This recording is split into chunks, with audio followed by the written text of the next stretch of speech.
તમારું સ્વાગત છે ગણિત અને તર્ક ચેનલ પર। આગળના વિડીયોમાં આપણે એક ગણિત વિષયની પ્રકરણ શરૂ કર્યું હતું સરેરાશ, એની જ સિરીઝ આપણે આગળ વધારી રહ્યા છે આ વિડીયોમાં પણ। તો સૌથી પહેલા આપણે હજી એના એક્ઝામ્પલ જોઈએ।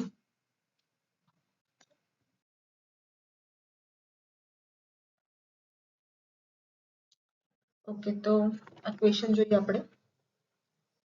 20 કર્મચારીનો સરેરાશ માસિક પગાર 1500 છે। જો મેનેજરનો પગાર ઉમેરવામાં આવે સરેરાશ પગાર 100 થી વધે છે, તો મેનેજરનો માસિક પગાર કેટલો હશે? 20 કર્મચારીનો સરેરાશ પગાર આપ્યો છે એટલે આપણને ટોટલ પગાર મળી જશે। ટોટલ પગાર 1500 ગુણ્યા 20 કેટલા થશે? 1530,000। ઓકે, હવે શું થાય છે? મેનેજરનો પગાર ઉમેરવામાં આવે। મેનેજરનો પગાર ઉમેરવામાં આવે એટલે માણસો કેટલા થઈ ગયા? 21। પેલા 20 હતા, હવે એક મેનેજર ઉમેરાય એટલે 21 થઈ ગયા। અને 30,000 ટોટલ પગાર તો છે જ, 30,000 કર્મચારીનો પગાર વત્તા મેનેજરનો કેટલો પગાર છે આપણને ખબર નથી એટલે x મૂકી દીધા આપણે। 30,000 વત્તા x ભાગ્યા 21, 20 વત્તા મેનેજર 1 એટલે 21 મૂક્યા। એની સરેરાશ કેટલી વધે છે? 100 થી વધે છે। પહેલા 1500 હતી, હવે 100 થઈ જાય છે, 100 થી વધે છે સોરી, એટલે 1500 વત્તા 100 એટલે 1600 થાય છે, બરાબર। એટલે આપણે તેમ કે 30,000 વત્તા x બરાબર 1600 ગુણ્યા 21 આટલું થયું। હવે આપણે 1600 ગુણ્યા 21 કરીએ તો કેટલા થાય છે? 1600 ગુણ્યા 21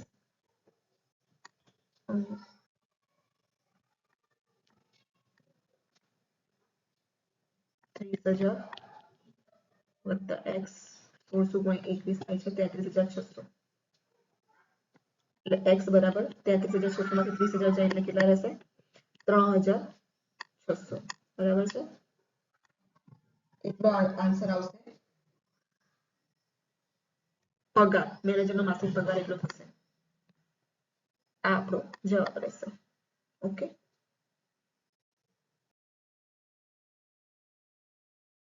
હવે આ ક્વેશ્ચન જુઓ। 8 પુરુષોની સરેરાશ ઉંમરમાં 2 વર્ષનો વધારો થાય છે, જ્યારે તેમાંથી 2 જણની ઉંમર 21 વર્ષ છે અને 23 વર્ષ છે, તેમના સ્થાને એટલે કે આ બંનેને બાદ કરવામાં આવે છે, તેમના સ્થાને 2 નવા પુરુષો આવે છે, એટલે વત્તા થશે, સરવાળો પ્લસ થશે। તો 2 નવા પુરુષોની સરેરાશ ઉંમર શોધવાની છે, જે નવા ઉમેરાયા એ પુરુષોની સરેરાશ આપણે શોધવાની છે। હવે એ જોઈએ તો આપણે 8 પુરુષો આપ્યા છે અને એમની સરેરાશ આપણને નથી આપી, પણ 2 વર્ષનો વધારો થાય છે એ ખાલી લખેલું છે।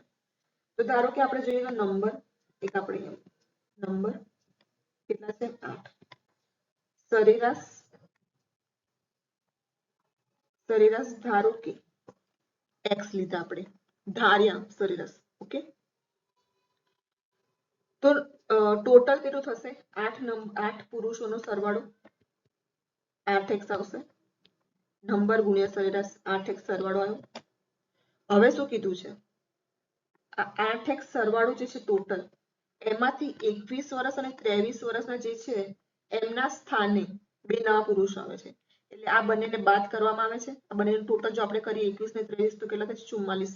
એટલે આ 44 વર્ષ જે છે ટોટલમાંથી બાદ થયા અને બીજા 2 નવા પુરુષો આવે છે। બીજા 2 નવા પુરુષો આવે છે, આપણને ખબર નથી કયા આવે છે, તો આપણે ધારો કે a અને b લઈ લીધા, ભાગ્યા સંખ્યા તો એટલી જ રહેશે કારણ કે 2 બાદ કરવામાં આવે છે તો બીજા 2 નવા ઉમેરાય છે, એટલે નંબર તો એટલા જ રહેશે 8, બરાબર। સરેરાશ શું થાય છે? સરેરાશમાં 2 વર્ષનો વધારો થાય છે। જો આ પ્રમાણે ચેન્જીસ કરવામાં આવે તો સરેરાશ જે x હતી એ x વત્તા 2 વર્ષનો વધારો થાય છે। આટલે સુધી સમજાઈ ગયું? 8 નંબર છે, x આપણે ધારો કે સરેરાશ x છે, તો ટોટલ આપણને કેટલું મળ્યું? 8 પુરુષોનું ઉંમરનો સરવાળો 8x થયું। હવે 8x જે છે એમાંથી 2 પુરુષો જે છે એમની ઉંમર આટલી છે એ બાદ કરવામાં આવ્યા અને બીજા 2 નવા ઉમેરવામાં આવ્યા। આવું ચેન્જીસ કરવાથી શું થાય છે? સરેરાશમાં 2 વર્ષનો વધારો થાય છે એ આપણે એમ કીધું x + 2 અને જે નંબર જે છે એટલા ને એટલા રહેશે 8.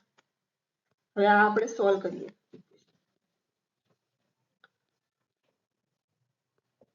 તો કેટલા થશે 8x - 44 વત્તા a વત્તા b બરાબર આ 8 સામે જતા રહેશે 8x વત્તા 16. ઓકે, હવે આપણે a વત્તા b જે નવા ઉમેરાયા પુરુષો a બરાબર 8x વત્તા 16 આ બંનેને આપણે સામે લઈ જઈએ -8x વત્તા 44. 8x 8x ઉડી ગયા પ્લસ માઇનસ એટલે હવે a વત્તા b કેટલા આયા 16 વત્તા 44 0 3 4 10 વધી પડી 1 4 5 6 60. a વત્તા b નો સરવાળો આપણને મળી ગયો. સરવાળો મળી ગયો તો બે નવા પુરુષોની શું કીધું છે સરેરાશ ઉંમર શોધવાની છે. સરેરાશ ઉંમર કેટલી થશે 60 સરવાળો ભાગ્યા પુરુષો સંખ્યા કેટલી છે 2 બરાબર 30. એટલે આપણો જવાબ આવી ગયો 30. આ આપણો જવાબ થશે. ઓકે,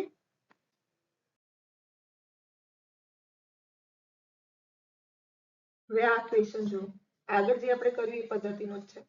8 વ્યક્તિઓની સરેરાશ વજન 2.5 કિલો વધી જાય છે જ્યારે તેમાંથી એક 65 કિલો વજન ધરાવતી વ્યક્તિની જગ્યાએ આ 65 કિલો જે વજન છે એ વ્યક્તિની જગ્યાએ કોઈ નવી વ્યક્તિ આવે છે.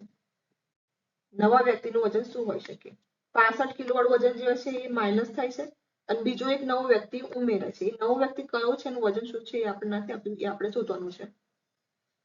8 વ્યક્તિઓ છે નંબર આટલા છે સરેરાશ આપણે લઈએ ધારો કે સરેરાશ x છે તો ટોટલ વજન આપણને કેટલું મળ્યું 8x થઈ ગયું સરેરાશ ગુણ્યા નંબર. હવે શું થાય છે સરેરાશ જે છે જે પ્રમાણે સ્ટેટમેન્ટ આપ્યું છે એ પ્રમાણે આપણે મૂકતા જઈએ. 8 વ્યક્તિનું સરેરાશ વજન 2.5 કિલોથી વધી જાય છે. ધારો કે સરેરાશ x હતું પહેલા હવે 2.5 કિલોથી વધી જાય છે જ્યારે તેમાં 65 કિલો વજન ધરાવતી વ્યક્તિની જગ્યાએ એટલે ટોટલ જે હતું 8x એની જગ્યાએ 65 કિલોનું જે વ્યક્તિ હતું એ બાદ થયું એની જગ્યાએ 9 વ્યક્તિ આવ્યો 9 વ્યક્તિ આવ્યો ધારો કે a આવ્યો અને ટોટલ નંબર તો એટલા જ રહેશે એક વ્યક્તિ જાય છે બીજો વ્યક્તિ આવે છે બરાબર. હવે સોલ્વ કરીએ 8x - 65 વત્તા a બરાબર 8 સામે ગુણાઈ જશે 8x વત્તા 2.5 ગુણ્યા 8 આ રીતે મુકાશે.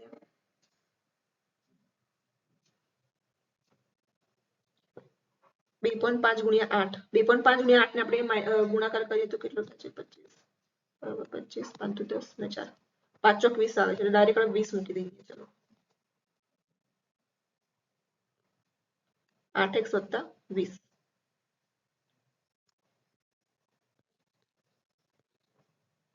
હવે લખીએ a બરાબર 8x વત્તા 20 આ બંને સામે જતા રહેશે -8x વત્તા 65 8x 8x ઉડી ગયા એટલે a બરાબર 20 વત્તા 65 85 એટલે જે પણ નવો વ્યક્તિ ઉમેરાયો એની ઉંમર એનું વજન વજન જે છે 85 કિલો હશે. આ આપણો જવાબ રહેશે.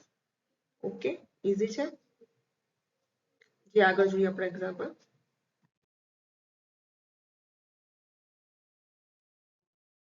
આ એક્ઝામ્પલ જુઓ એક પરીક્ષામાં વિદ્યાર્થીના સરેરાશ ગુણ પ્રતિ પેપર 63 હતા. જો તેણે તેના ભૂગોળના પેપર માટે 20 વધુ અને ઇતિહાસના પેપર માટે 2 ગુણ વધુ મેળવ્યા હોત તો તેની પેપર દીઠ સરેરાશ 65 હતો. તો પરીક્ષામાં કુલ કેટલા પેપર હતા? આગળના એક બે ઉદાહરણો જે જોયા એમાં આપણને સરેરાશ નથી આપેલી નંબર આપેલા હતા. અહીંયા આપણને શું કર્યું છે સરેરાશ આપેલી છે નંબર જે છે ટોટલ કેટલા છે એ નથી આપેલું એ આપણે શોધવાનું છે. તો સેમ એ જ મેથડ થી કરીશું. ધારો કે સરેરાશ 63 છે ટોટલ વિદ્યાર્થીઓ કેટલા છે ધારો કે x છે તો ટોટલ એના માર્ક્સ કેટલા થશે સરેરાશ ગુણ્યા નંબર 63x થશે બરાબર. હવે આ 63x માં શું થાય છે? ભૂગોળના પેપર માટે 20 વધુ અને ઇતિહાસના પેપર માટે 2 ગુણ વધુ મેળવ્યા હોત તો તેની સરેરાશ કેટલી થાત? 65 થાત. પેપર નંબર કેટલા છે? x. કારણ કે આપણને નંબર નથી ખબર, આપણે x ધારેલા છે એટલે આપણે નીચે મૂકી દીધા અહીંયા x. આ ઇક્વેશન સોલ્વ કરીએ. 63x + 22 બરાબર x સામે જતું રહે 65x. અહીંયા 63x જતા રહેશે એટલે 2x બરાબર 22 એટલે x બરાબર 22 ભાગ્યા 2 એ જવાબ આવશે 11. પરીક્ષામાં કુલ કેટલા પેપર હતા? તો કે 11. આ આપણો જવાબ રહેશે. ઓકે.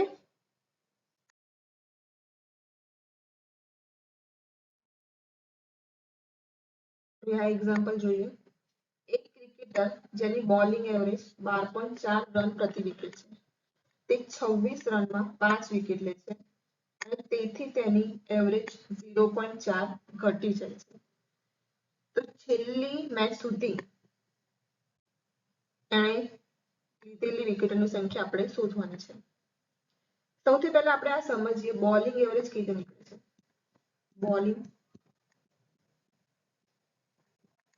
બોલિંગની જે સરેરાશ આપણે કરવાની હોય ટોટલ રન ભાગ્યા વિકેટ જે લીધી હોય ને એ એનું સૂત્ર થાય. ટોટલ રન ભાગ્યા વિકેટ. આ બોલિંગ એવરેજ કાઢવાનું સૂત્ર છે. તો હવે અહીંયા આપણે જોઈએ તો શું આપ્યું છે?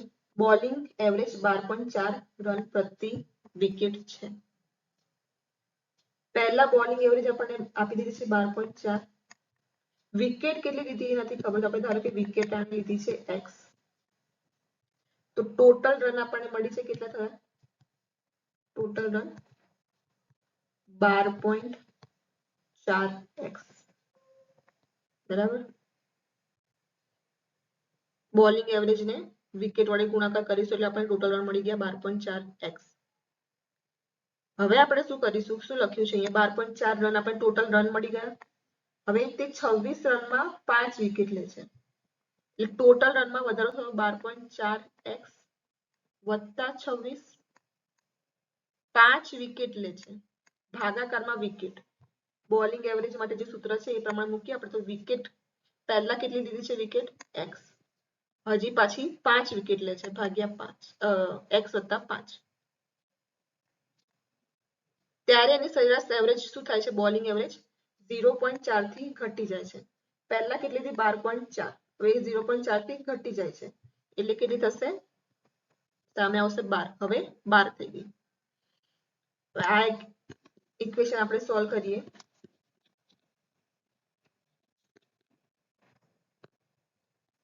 સામે જતું રહેશે 12x વત્તા 12 × 60 બરાબર 12.4x વત્તા 26. 12.4x 12.4x માંથી 12x જાય તો કેટલા રહેશે? 0.4x.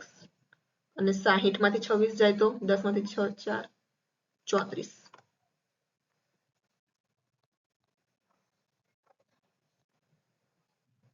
એટલે x બરાબર 34 ભાગ્યા 0.4. આમ કરીશું તો આપણે સોલ્વ કરીશું ઇક્વેશન તો 85 આવશે. એટલે છેલ્લી મેચ સુધી આને કેટલી વિકેટ લીધી હશે? 85. આ આપણો જવાબ થયો. ખાલી અહીંયા એક સૂત્ર યાદ રાખવાનું છે કે બોલિંગ એવરેજ માટે જે સૂત્ર છે એ બોલિંગ એવરેજનું સૂત્ર ટોટલ રન જેટલા લીધા છે એટલા અને ભાગ્યા વિકેટ. એ પ્રમાણે આ સોલ્વ કરવાનું છે. ઠીક છે.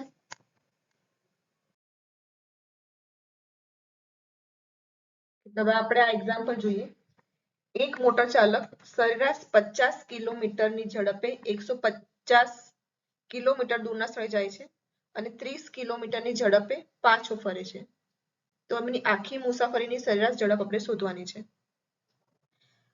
આ પ્રકારના જ્યારે ઝડપના સરેરાશ શોધવાનું પૂછાય એક્ઝામ્પલ ત્યારે એક સૂત્ર છે 2xy ભાગ્યા x વત્તા y